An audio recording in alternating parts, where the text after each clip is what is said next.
Okay, Assalamualaikum warahmatullahi wabarakatuh. Okay, hari ini kita akan teruskan dengan bab pengurusan kewangan, tetapi hari ini kita akan buat sedikit pengiraan. Okay, pertama sekali kita akan kita akan hitung aliran tunai bulanan. Okay, soalan yang pertama. Okay, sebelum kita dapat hitung, sebelum ni awak dah belajar macam mana nak cari aliran tunai. Okay, aliran tunai dia punya formula adalah jumlah pendapatan tolak dengan jumlah perbelanjaan. Okay, kita tengok pada soalan. Jadual di bawah menunjukkan senarai pendapatan dan perbelanjaan bulanan Encik Faizul. Okay, jumlah pendapatan terdapat dua, iaitu pendapatan terdapat dua jenis, iaitu pendapatan aktif dan pendapatan pasif. Jadi kita kena cari daripada jadual. Okay, jumlah pendapatan yang pertama. Okay, jumlah pendapatan yang pertama adalah gaji bulanan. Okay, jadi cikgu buat aliran tunai. Cikgu buat bracket. Yang pertama 2,500 gaji. Okay, metro bukan. Sewaan rumah diterima. Sewaan rumah diterima tu maksudnya kita menyewakan rumah. Bukan kita, Encik Faizul tu menyewakan rumah dan setiap bulan dia dapat 400. Jadi ini pun pendapatan tambah. Okay, lagi upah kerja sampingan. Contoh Encik Faizul tu dia buat Grab ke, Foodpanda ke. Jadi itu pun salah satu pendapatan. Kita tambah lagi. Okey, lepas tu taska, bukan ni belanja. Pemberian kepada ibu bapa pun belanja. Perbelanjaan tetap, allow. Allow ni adalah pendapatan. 500 kita tambahlah. Okey, lagi barangan keperluan bukan. Bil utility pun bukan. Jadi jumlah pendapatan habis. Kita akan tolak dengan jumlah perbelanjaan. Okey, jumlah perbelanjaan, duit yang keluar. Duit yang keluar iaitu petrol. Okey, saya tolak ni petrol. Okey, disebabkan kurungan kita tambah dulu. Sekali lagi awak total jumlah pendapatan, awak total jumlah perbelanjaan, baru awak tolak. Okey, lepas tu taska pun perbelanjaan, tambah kat sini. Lepas tu pemberian kepada ibu bapa juga perbelanjaan. Perbelanjaan tetap. Dan juga barangan keperluan. Dan last sekali adalah bil utility. Apa itu bil utility? Bil utility adalah contohnya awak bayar bil air, bil api, bil telefon. Itu adalah bil utility lah. Okey, jadi bila cikgu tambah jumlah pendapatan kita, bila kita tambah kita akan dapat 3,700. Okey, tolak. Okey, jumlah perbelanjaan bila awak tambah semua awak akan dapat 2,900. Okey, bila awak tolak jumlah pendapatan tolak jumlah perbelanjaan awak akan dapat lebihan. Kenapa cikgu kata lebihan? Sebab dia positif.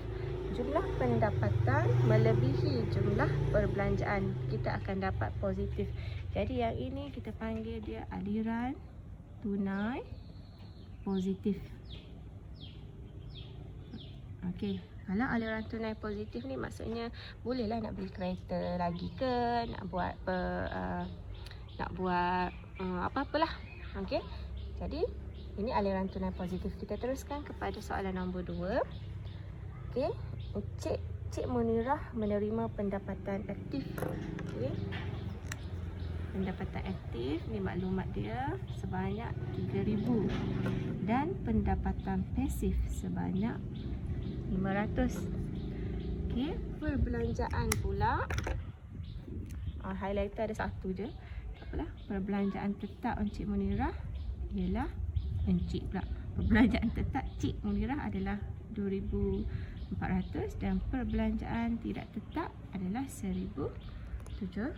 Okay, jadi macam biasa nak cari aliran tunai, jumlah pendapatan aktif 3,000 tambah dengan pendapatan pasif 500. Okey, tolak dengan perbelanjaan, terdiri daripada dua juga, perbelanjaan tetap 2,400. Tertambah dengan perbelanjaan tidak tetap 1,700. Okey. Jadi jumlah pendapatan adalah, kalau awak tambah, kita akan dapat 3,500 tolak dengan perbelanjaan, jumlah perbelanjaan. Okey, awak akan dapat 4,100.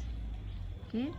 Jadi kalau awak nampak jumlah pendapatan, okey, kurang daripada jumlah perbelanjaan.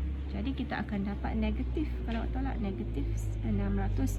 Maknanya kalau dapat negatif, ini adalah aliran tunai negatif. Apabila aliran tunai negatif, bermaksud Cik Munirah ni ada masalah kewangan lah. Okey. Yang ini aliran tunai. Okey, kita tengok kepada nombor 3. Okey. Encik Leong ialah seorang eksekutif di sebuah syarikat. Dia menerima gaji bulanan. Gaji adalah pendapatan. Gaji adalah pendapatan. Selain itu, dia mempunyai sebuah rumah sewa yang disewakan. Yang ini pun rumah sewa yang disewakan juga adalah pendapatan. Okey, lepas tu dia kata Encik Leong ni ada perbelanjaan tetap sebanyak 1,500 dan perbelanjaan tidak tetap 1,700. Jadi hitung aliran tunai. Hitung aliran tunai, jumlah pendapatan. Jumlah pendapatan adalah 3,200. Lagi jumlah pendapatan lagi 800. Okey, dah. Kita tolak dengan jumlah perbelanjaan 1,500 tambah dengan perbelanjaan tidak tetap 1,700.